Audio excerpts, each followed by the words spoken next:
Quero cumprimentar a todos com a paz do Senhor.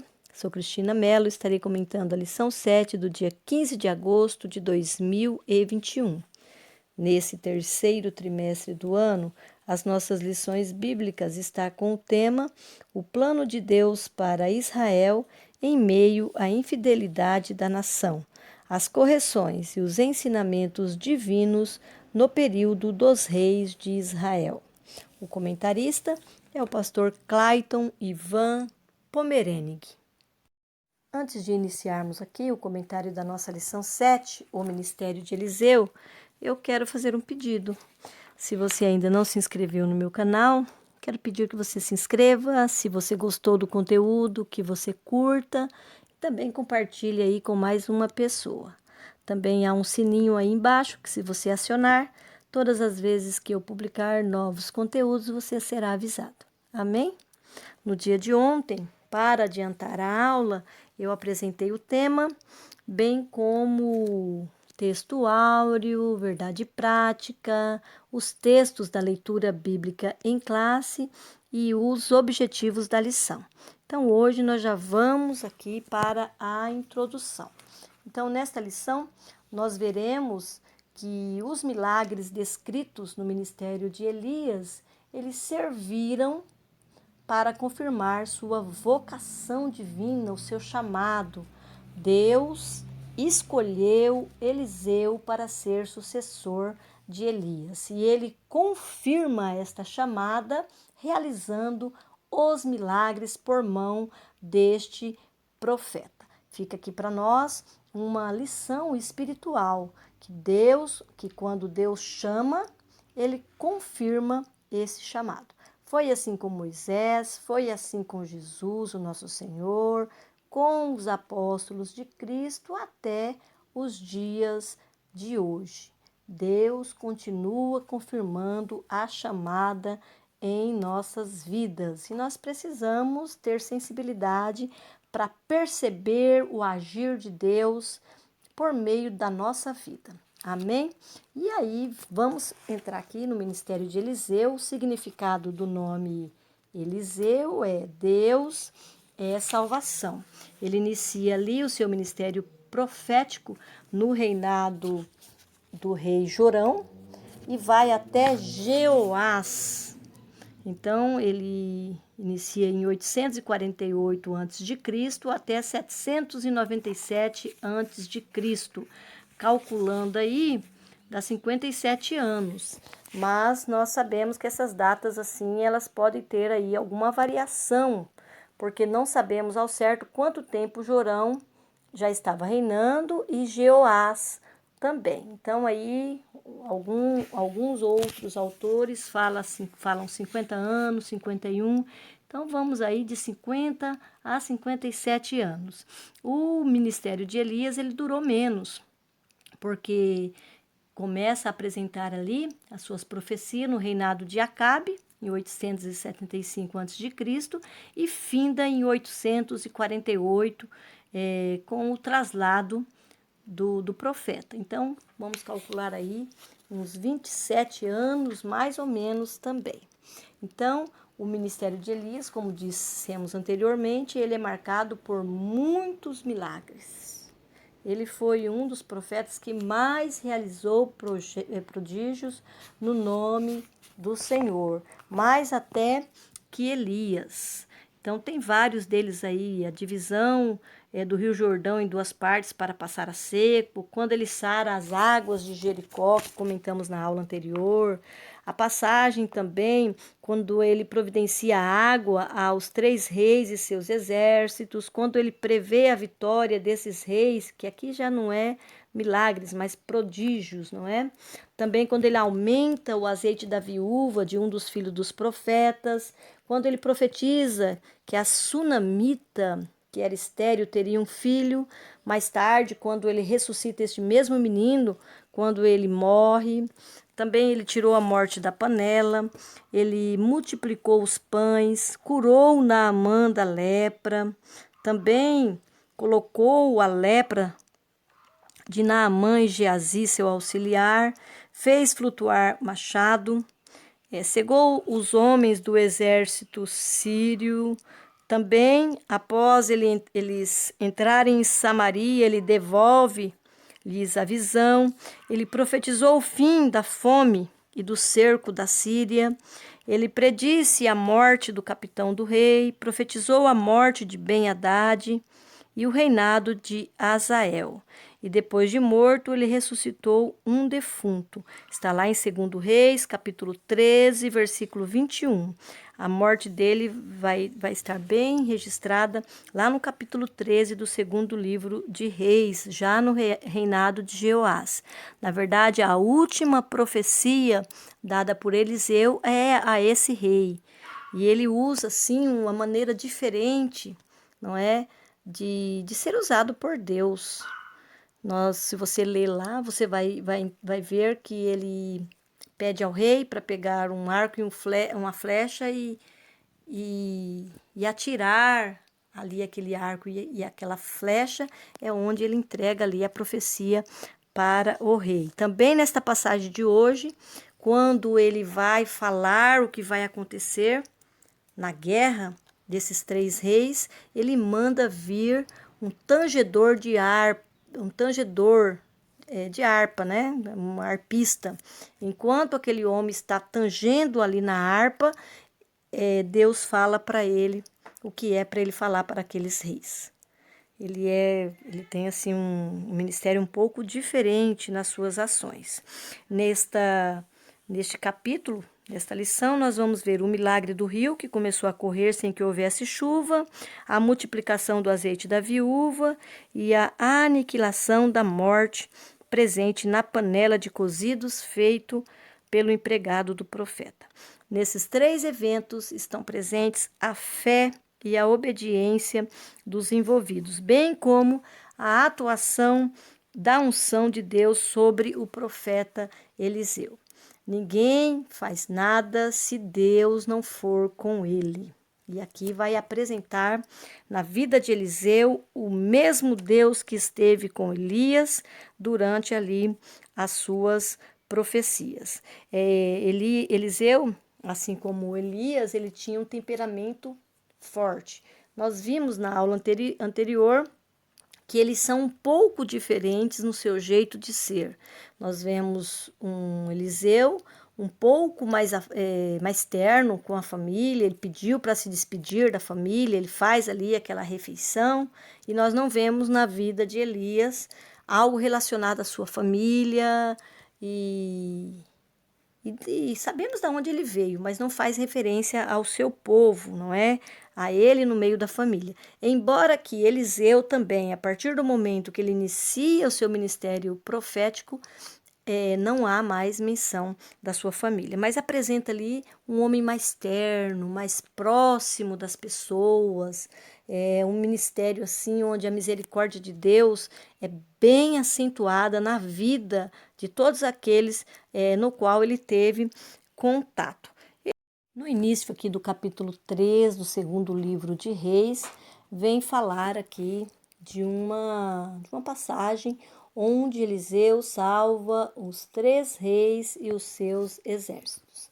Temos a informação aqui que Jorão é o rei, que ele é filho de Acabe, que ele começa a reinar em Samaria no 18º ano de Josafá, rei de Judá, e ele reina 12 anos. Há também uma informação importante aqui, que este homem também foi infiel ao Senhor. A palavra de Deus diz que ele era mau aos olhos do Senhor, não como seu pai e sua mãe, porque ele tirou todos as estátuas de Baal que seu pai fizera, colocara dentro do reino. Ele retirou essas estátuas, mas ele aderiu aos pecados de Jeroboão, filho de Nebate, que fizera pecar a Israel e não se apartou deles, que está ali no versículo 3. Aqui também no versículo 4, a apresentação do rei Mesa, rei dos Moabitas. Nós já falamos desse rei em outras passagens, por quê? Porque ele era vassalo de Israel, ele tinha que pagar impostos a Israel. E não é iniciado aqui no reinado de Jorão. Isso daí acontece desde o reinado de Onri, pai de Acabe. Então, Onri, ele tem uma dinastia aí de 4 filhos reis. É Acabe, aí depois o filho de Acabe, que é Acasias, e depois o irmão de Acasias, que é Jorão, porque Acasias não deixou filho. Então vai findar a dinastia de Onri aqui com Jorão. São 4 filhos aí dessa descendência. E este homem, ele fez de povos vizinhos seu vassalo. Então eles pagavam imposto. E estes homens, eles se rebelam desde a morte de Moabe. Está lá em 2 Reis 1:1. Então ele está vindo contra Israel. E o que acontece? Jorão, ele procura Josafá, o rei de Judá, um rei justo, para que ele vá contra Moabe, não é? E ele diz assim, ó: subirei eu e serei como tu, o meu povo como teu povo, e os meus cavalos como os teus cavalos. E ali eles combinam, juntam também mais um rei, que é o rei de Edom, e vão ali partir contra Moabe. Mas o que acontece lá no versículo 10, na vida desses 3 reis? Eles começam a passar, versículo 9, aliás, eles começam a passar alguns problemas. Devido ao tempo que eles ficaram ali em marcha, que foram 7 dias, aconteceu o problema da falta da água. Não tinha água nem para eles, nem para os seus animais. E aí o rei Josafá, não é? Já devia ter feito antes de ir à guerra. Ele faz depois, quando o problema chega, até parecido muito conosco, não é? Não consultamos o Senhor antes, deixa para consultar depois, quando vem o problema. E aqui ele lembra, não é, de consultar o profeta. Olha o que ele disse, é o nosso texto áureo. Ele disse Josafá: não há aqui algum profeta do Senhor para que consultemos ao Senhor por ele? Então respondeu um dos servos do rei de Israel e disse: aqui está Eliseu, filho de Safate, que deitava água sobre as mãos de Elias. E aí Josafá quer saber, não é? Como que será essa guerra e quer também resolver o problema da falta de água. E aí apresenta uma característica de Eliseu. Ele, assim como Elias, ele é muito direto e muito correto em tudo aquilo que ele faz. Então, quando aqueles 3 homens vêm consultá-lo, ele já responde ao rei de Israel. Ao rei de Israel, que é Jeorão: que tenho eu contigo? Vai aos profetas de teu pai e aos profetas de tua mãe. Porém, o rei de Israel lhe disse: não, porque o Senhor chamou esses 3 reis para os entregar nas mãos dos moabitas. Então, aqui ele já faz aqui uma inferência de que foi Deus que chamou eles e ia entregar na mão dos moabitas, não é? Colocando na responsabilidade daquele profeta para achar uma solução. E Eliseu, na mesma hora, diz: vive o Senhor dos exércitos, em cuja presença estou, que se eu não respeitasse a presença de Josafá, rei de Judá, não olharia para ti e nem te veria. Então ele é bem direto, bem zeloso e fala que vai fazer, porque no meio daqueles 3 reis há um rei justo. E ali ele manda chamar um arpista. Enquanto aquele homem vai tangendo ali na sua harpa, ele fala a profecia que está lá no versículo 16. Assim diz o Senhor: fazei neste vale muitas covas, porque assim diz o Senhor: não vereis vento e não vereis chuva. Todavia este vale se encherá de tanta água que beberei vós e o vosso gado e os vossos animais. E ainda ele fala: e ainda isto é pouco aos olhos do Senhor. Também entregará ele os moabitas nas vossas mãos. Então ele vai ali, ele salva, não é? Aqueles homens que estão ali com seus animais para irem à guerra totalmente despreparados. E ainda fala que o Senhor havia dito que vai dar vitória contra os moabitas. Nós vimos que esses moabitas, eles também tinham um motivo justo para estar ali, não é? Porque eles estavam sendo prejudicados, eles estavam pagando pesados impostos aos reis de Israel, segundo Reis 3:5. E eles queriam se libertar disso, mas eles eram um povo muito terrível, não é? E o Senhor concede ali a vitória aos seus filhos. Alguns pontos se destacam nesta profecia de Eliseu. Primeiramente, ele chamaram um arpista para falar a profecia enquanto há um louvor ali a Deus. E Deus se manifesta após esse arpista tanger ali, provavelmente um louvor. E é interessante também a ordem de Deus para que se faça covas. No ministério de Elias, há em quase todas as profecias, uma parte meio assim de um dever de quem vai usufruir dessas bênçãos de Deus, de uma ação. Então, para que a água chegasse aos animais, era necessário que se abrissem essas covas. Outro ponto interessante é que elas se encheriam, mas não haveria chuva para enchê-la. Provavelmente seria aí um milagre, não é, feito por Deus para esta água estar ali, de forma que esse gado pudesse beber e eles também. E aqui mais uma concessão a esses homens, que é a vitória na guerra. Tal qual ele falou que aconteceria, o Senhor cumpriu todas as falas ou as profecias aqui de Eliseu. Outro ponto a se destacar nesta passagem é a união desses reinos, não é? O reino do sul e norte, juntos aqui para guerrear contra Moabe. Nós vemos aqui que provavelmente Josafá não consultou ao Senhor, foi à guerra, e aí tem esse problema da falta d'água para os animais, para eles mesmo, porque foi muito tempo, não é? E ali precisa chamar o profeta depois que o problema se instala. E Deus responde por amor a Josafá, porque é um rei justo, e responde sendo favorável.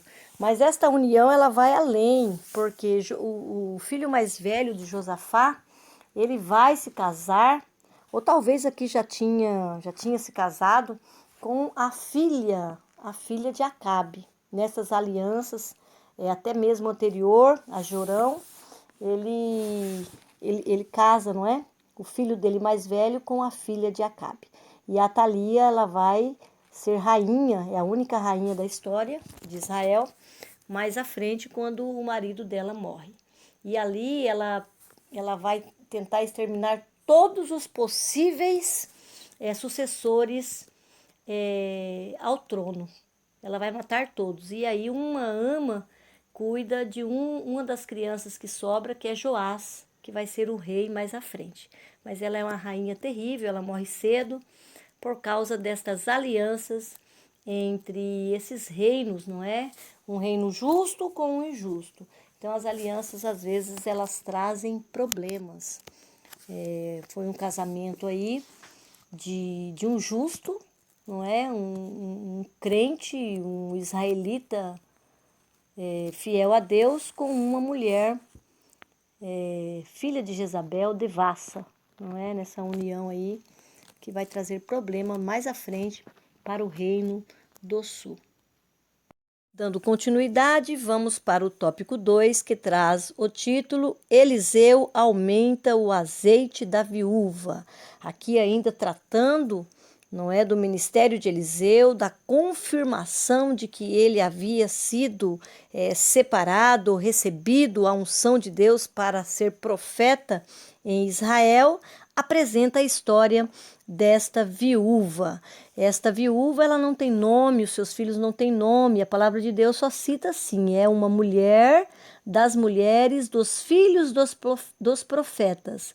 Clamou a Eliseu, e ela disse: meu marido, teu servo, morreu, e tu sabes que o teu servo temia ao Senhor, e veio o credor a levar-me os meus 2 filhos para serem servos. Então ela conta aqui qual é a situação que ela está. Nós sabemos que as viúvas em Israel, elas não tinham, não é, nada na lei ou naquele tempo. Não era só em Israel, em todos os lugares as mulheres elas não tinham, não é, direito à herança. A herança ela era posse dos filhos. Os filhos é que tinham direito à herança. Só que este pai, ele não deixou herança para esses filhos. O que ele deixou? Ele deixou dívida, não é? Ele deixou apenas dívida. E ali os credores queriam levar esses meninos, privar esta mãe ainda desses filhos. E ali ela leva o problema para Eliseu. Quando nós vemos ela citar a fidelidade do esposo dela para Eliseu, nós vamos lembrar que na aula anterior nós falamos muito dos filhos dos profetas. Então, este homem, provavelmente, ele também era um desses filhos de profeta. Nós sabemos que tinham várias escolas de profetas, provavelmente, como o autor deixou registrado na aula anterior, Eliseu, ele é o responsável por esta escola de profeta, porque era um trabalho também de Elias. E ali ela vai se apresentar diante dele, porque ele conhecia o esposo dela e esse marido dela era servo, né? Ela coloca ele como servo do profeta Eliseu. E ela espera que ele responda. E o autor ele deixa registrado aqui, ó. Deus ouviu o clamor daquela viúva e supriu as suas necessidades. Ainda falando aqui desta questão da viuvez, o pastor Esdras Bento, no seu livro Introdução ao Estudo do Antigo Testamento, ele fala um pouquinho destas questões aí de viuvez. Ele diz assim: caso o marido deixasse alguma dívida, a viúva era obrigada a assumir os compromissos financeiros do faltoso, o que implicava, às vezes, na venda dos bens, na entrega dos filhos à servidão e a todo tipo de exploração por parte dos credores. E quando é que esta mulher era considerada uma pessoa tão pobre assim que não poderia, não no caso aí, saldar a dívida do esposo? Aí em Deuteronômio 10:18 fala qual é o estado, não é, de pobreza de uma viúva declarada. É a falta de pão e vestido, elementos básicos, a vida e a dignidade humana. Então esta mulher, ela não tinha nada, não é? Ela só tinha as dívidas e o filho. Na verdade, não vamos dizer que ela não tinha nada. Ela tinha uma botija de azeite. E Eliseu pergunta a ela: que te hei eu de fazer? Declara-me o que tens em casa. E ela disse: tua serva não tem nada em casa, senão uma botija de azeite. E esta botija de azeite é o suficiente para que Deus venha fazer um milagre na vida desta mulher. Como nós dissemos no áudio anterior, o ministério de Elias ele tem esse diferencial de uma pessoa ou da pessoa que vai usufruir dos milagres, ela também ter uma relação com o acontecimento. É interessante observar que se esta mulher não tivesse esse pouquinho de azeite, ou esta botija de azeite, talvez o milagre seria feito de outra maneira. Mas ele é usado, esta botija de azeite ela é usada para que esse milagre aconteça. E outra coisa acontece, ele pede que ela vá buscar com os vizinhos vasos emprestados. Então esta mulher ela tem que ter um relacionamento com os seus vizinhos, um bom relacionamento, porque nós somos donas de casa, nós não vamos pedir para os nossos vizinhos, nós vamos pedir para os nossos vizinhos, nós temos mais contatos ou uma amizade quando precisa de alguma coisa. E aqui ela foi na casa das vizinhas buscar esses vasos e ele disse: não poucos. E aí ele dá uma ordem para ela pegar aqueles vasos, ela vai entrar dentro de casa, fechar a porta e com os seus filhos ela vai derramar daquela botija de azeite nestes vasos emprestados.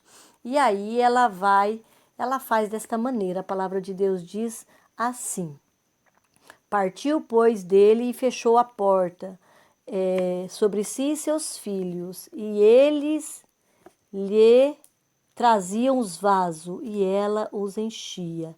E sucedeu que, cheios que foram os vasos, disse ao seu filho: Traze-me ainda o vaso. Porém, ele lhe disse: Não há mais vaso nenhum. Então o azeite parou. Que coisa maravilhosa, não é?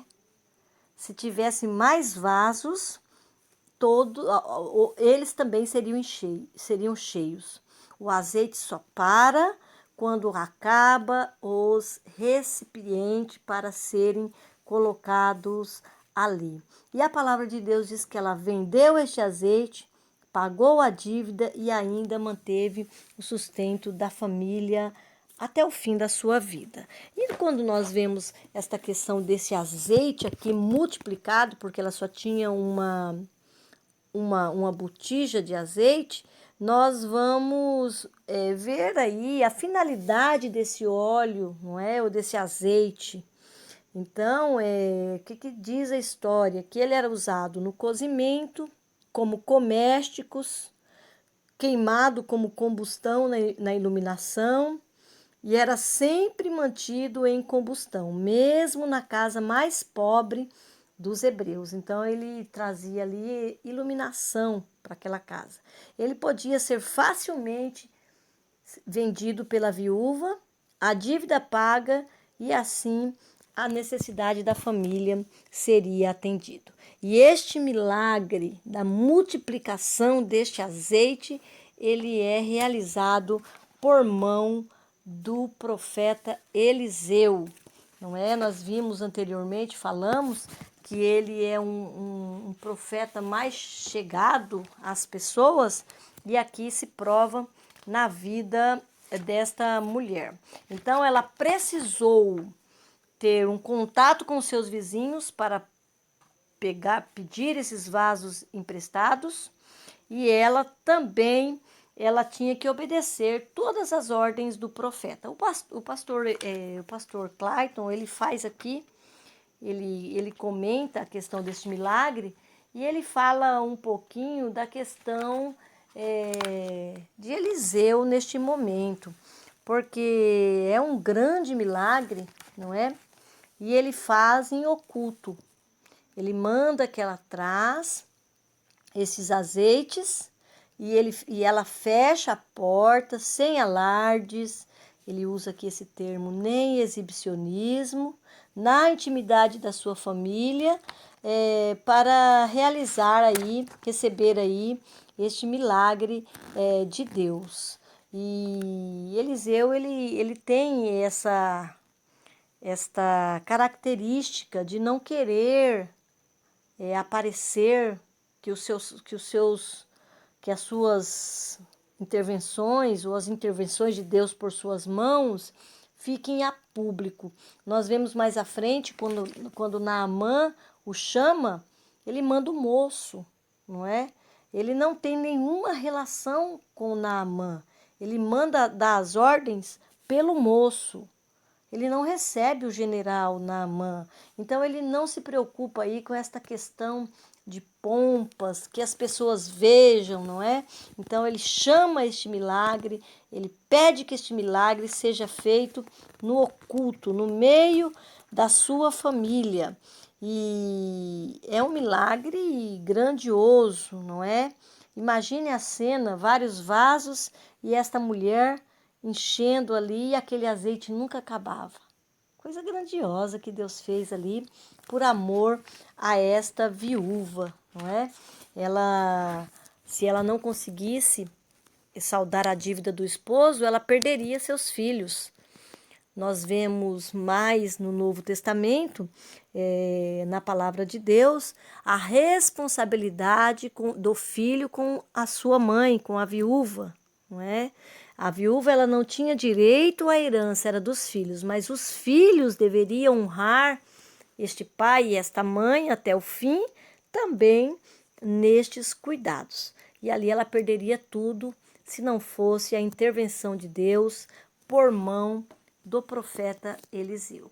Então, essa questão aí da fé, obediência e família unida, ela está bem presente aqui neste milagre exercido por mão de Eliseu. Veja que quando nós tratamos de milagres, aqui fala, Eliseu aumenta o azeite da viúva. Na verdade, quem aumenta o azeite da viúva é o próprio Deus. Ele é o canal ali, ele é o profeta que intervém, que pede, não é? E Deus, ele atende por meio da petição deste profeta.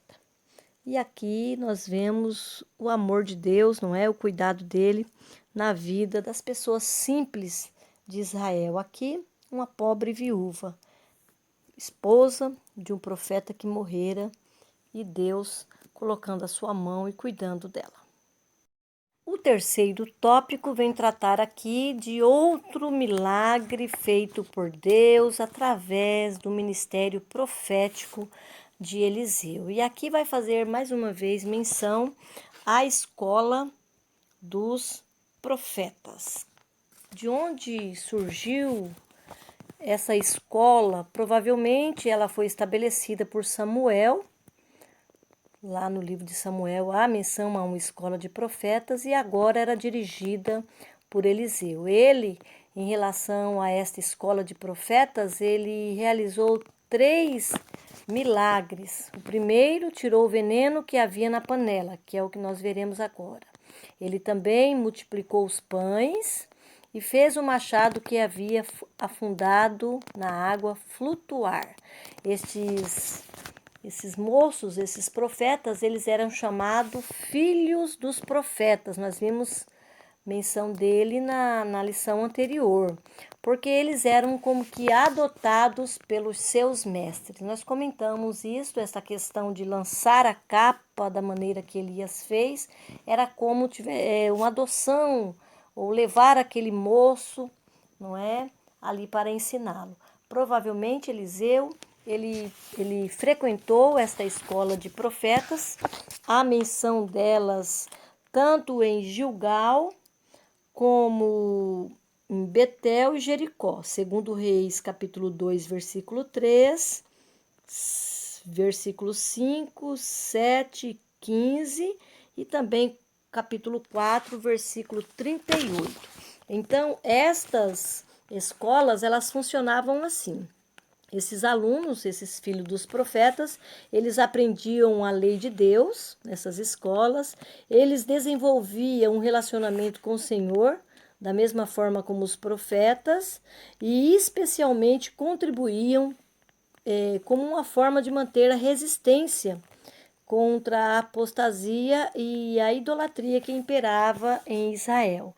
Eles também eram como uma espécie, segundo o autor, de reserva moral e espiritual, pois os sacerdotes, que deveriam ser responsáveis pelo ofício de ensinar o povo, também haviam se corrompido na tentativa de manter o poder. Eles eram perseguidos, não é? Nós vemos citado em 1 Reis 18:4, nós vemos aquela passagem em que Jezabel ela matou vários profetas. Nós vemos também uma menção de Obadias cuidando de profetas em covas, 50 em cada covas, e eram também esses filhos dos profetas incluídos aí.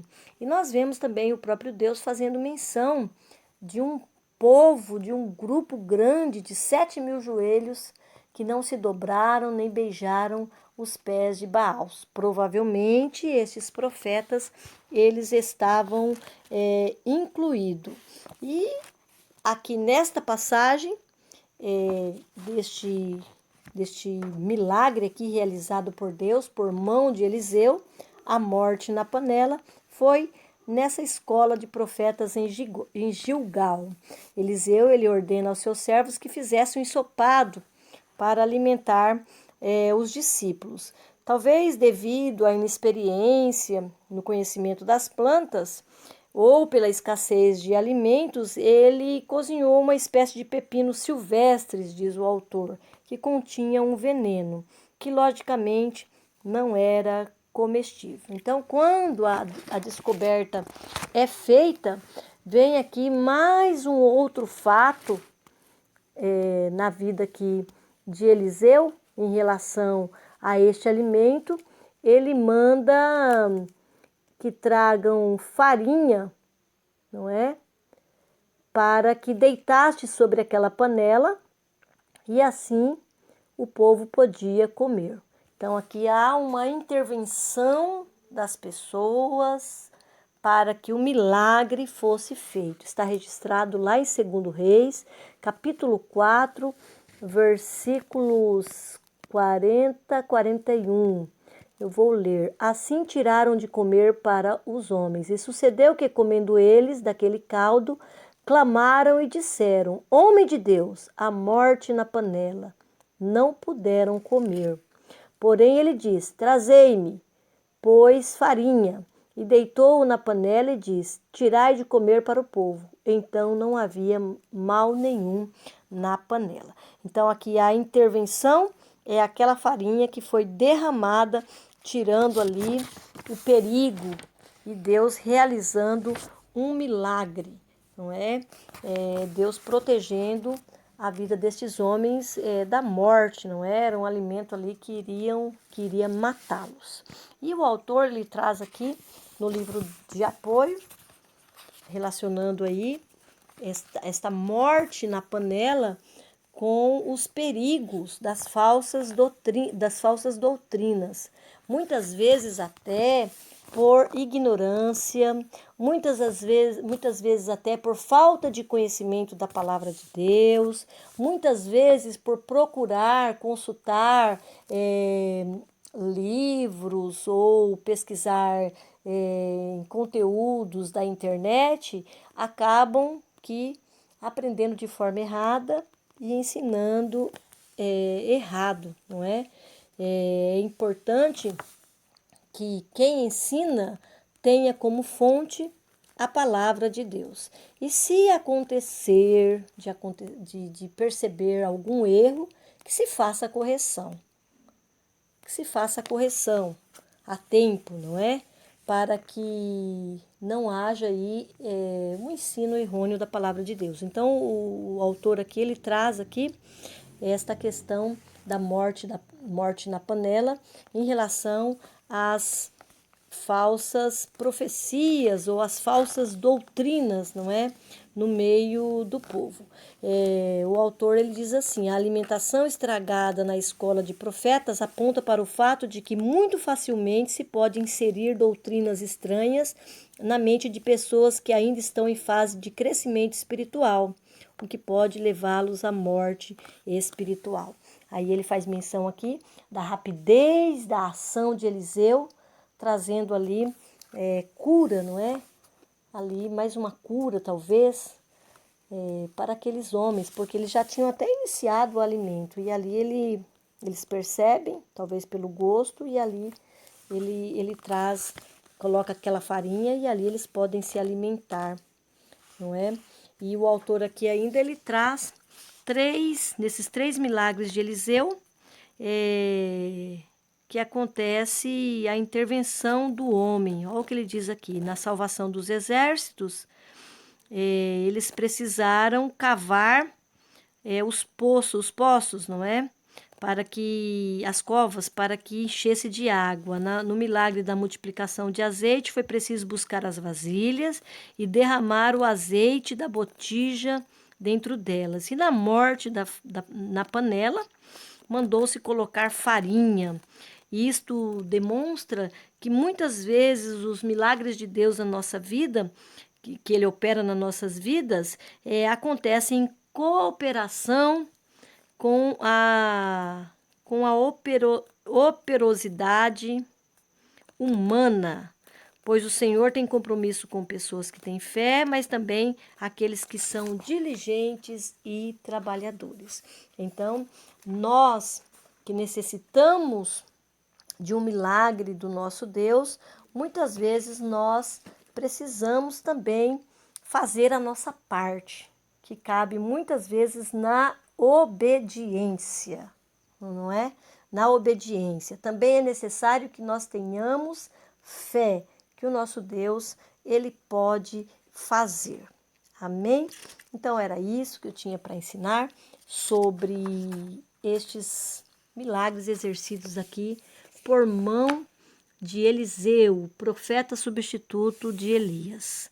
Aí na conclusão aqui, o autor diz: nos 3 milagres apresentados da lição, percebe-se que acontecem mediante alguma iniciativa ou trabalho humano. Isso significa que os milagres operados por Deus na vida de seus servos acontecem em cooperação com algum tipo de trabalho ou atitude humana.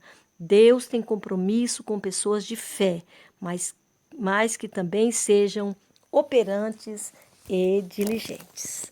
Amém? Quero, neste momento, te agradecer se você ficou até agora assistindo a minha aula, que você curta, compartilhe aí com seus amigos e irmãos. Quero também pedir a Deus a bênção dele sobre você, sobre sua casa, sobre sua família, sobre a sua igreja e a escola dominical a qual você pertença. Você pertence a uma escola bíblica dominical. A